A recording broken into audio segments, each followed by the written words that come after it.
Sorry if I tell you guys a story. See, one day after school, Harper's Choice Middle, 8th grade, pretty close to the summer starting. It was a Friday, a lot of excitement in the air. My two good friends and I met each other in the lobby so that we could walk together to get on the bus. We get to the back of the bus because that's where the cool kids sat. I took out the speakers from my backpack and we started listening to music. And we're having a good time talking about what we're going to do for the weekend. And just before the bus went to pull out, we had a high schooler get on the bus. Now, we were in middle school, and we look at this high schooler. What's he doing, right? And he proceeds to get on the bus. He knows somebody up front. Bus driver doesn't even notice. But my friends and I, we noticed. It wasn't a big deal or anything. It was just the bus ride. But we've seen this guy before. We knew about him. He had a reputation. I'm talking... He was a bad dude. I'm talking fights. I'm talking getting expelled from school. This guy was in 10th grade but should have been in 12th grade. In fact, days earlier, we saw him in our neighborhood. My friends and I were playing basketball. We saw him walking by. We said, "What's up?" And he turned to us and looked me dead in the eyes and said, "Who are you? And why are you wasting my time?" So why was this guy on our bus? My friends and I discussed, hoping that he would not get off on our stop because this dude's bad news. Then he got off on our stop. Oh my gosh. Right? So my two friends and I, we followed him. We're heading in the same direction. We're like 10 feet behind him. And my one friend, we're going to call him Jay. All right.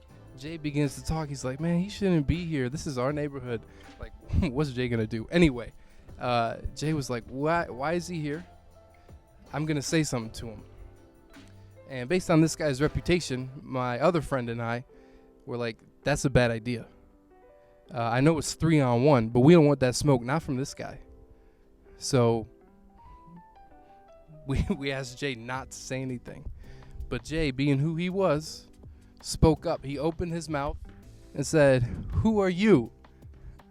And why are you wasting my time?" He said, "Who are you? And why are you wasting my time?"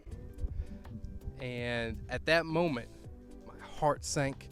I got very nervous. I could not believe my friend said that.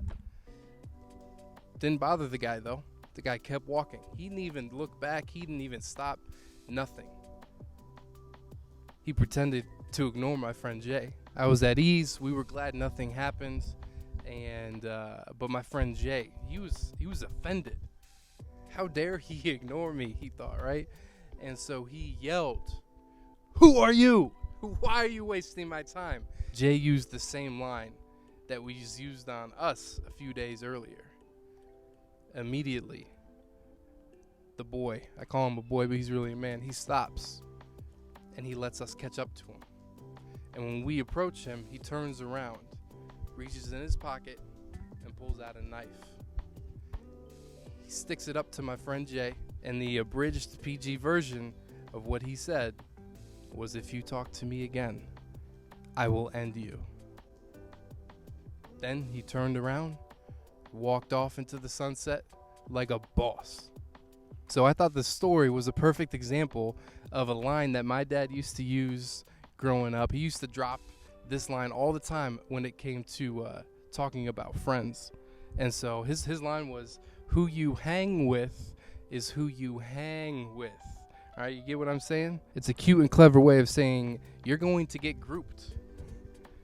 You're going to get grouped together with who you hang out with. Whether good or bad outcomes, you are now being collectively judged as a group, as the people you choose to surround yourself with. You cannot control the actions of your friends, but you might be responsible for them. You might face the consequences of them. It's like the saying goes, you can pick your friends like you can pick your nose, but you can't pick your friend's nose. As middle and high schoolers, you are entering the phase of your life where you're trying to figure out who you are. You're learning about yourself, your likes, your dislikes. You're beginning to make decisions or plan to make decisions on things that will forever affect you, your career, your college, what you want to do with your life. You're taking on more responsibility at home, taking on more responsibility at school, extracurriculars. You may have even gotten first job at Subway or Chick-fil-A. With all these new changes in your life, and there's one constant, and that is your friends. And your friends probably have the best and most authentic glimpse into who you are. So I want you to think about what makes a friend. When you're little, see, what makes a friend? That's easy. Making friends, shoot, you live close to somebody, they're your friend. You see somebody at the playground, they're your friend. You sit next to somebody in Mrs. Hager's second grade class, they're your friend. So easy. But what makes a friend nowadays? What makes a friend a good friend or a best friend? Right? I'm talking about your great friend, your BFF. Like, why is your best friend your best friend? And why is it so much easier for you to be your authentic self around them compared to your family, your brothers and sisters, your coaches, your teachers? Nope. Only your best friend truly knows who you are. While you think about that, let me tell you what the Bible says about friendship. Because as someone who's been where you are, I can say that I've had good friends, best friends, great friends. But I've also had fake friends, bad friends. I've also had friends that took advantage of our relationship. And I had people in my life who I thought were friends, but were really in it for themselves. There are many references to friendship in the Bible that we can use as an aid or a guide to help us choose who we surround ourselves with. Because remember, who you hang with is who you hang with. John 15:13 says, "Greater love has no one than this, that someone lay down his life for his friends." Proverbs 27:17 says, "Iron sharpens iron as one man sharpens another." Proverbs 17:17 says, "A friend loves at all times, and a brother is born for adversity." This one's a long one. Ecclesiastes 4:9-12 says, "Two people are better than one, for they can help each other succeed. If one person falls, the other can reach out and help. But someone who falls alone is in real trouble. Likewise, two people lying close together can keep each other warm. But how can one be warm alone? A person standing alone can be attacked and defeated, but two can stand back to back and conquer. Three are even better, for a triple-braided cord is not easily broken." 1 Thessalonians 5:11 says, "Therefore encourage one another and build one another up, just as you are doing. Become wise by walking with the wise. Hang out with fools and watch your life fall to pieces."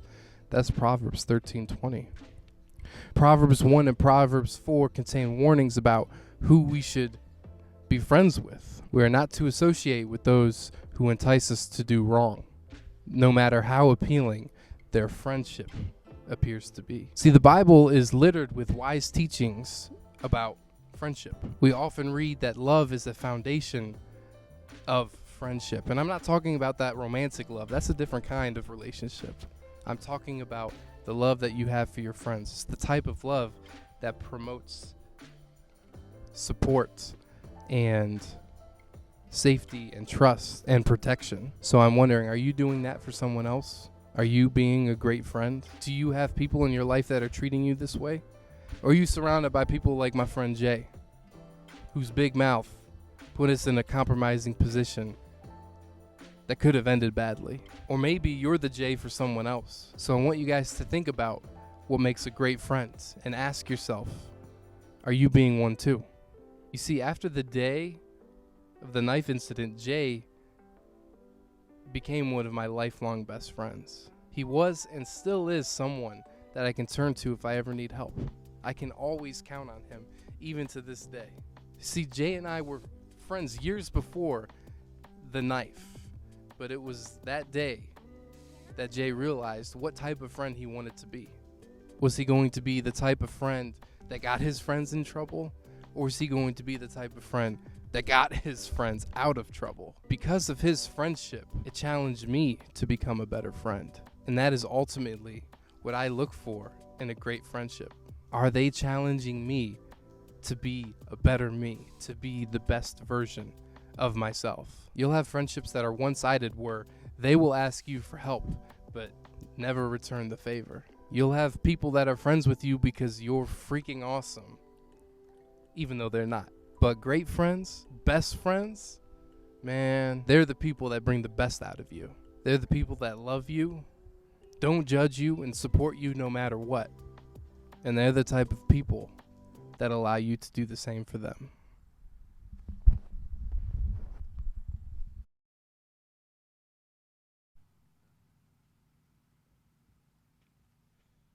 I had people in my life who... I got a stink bug on me.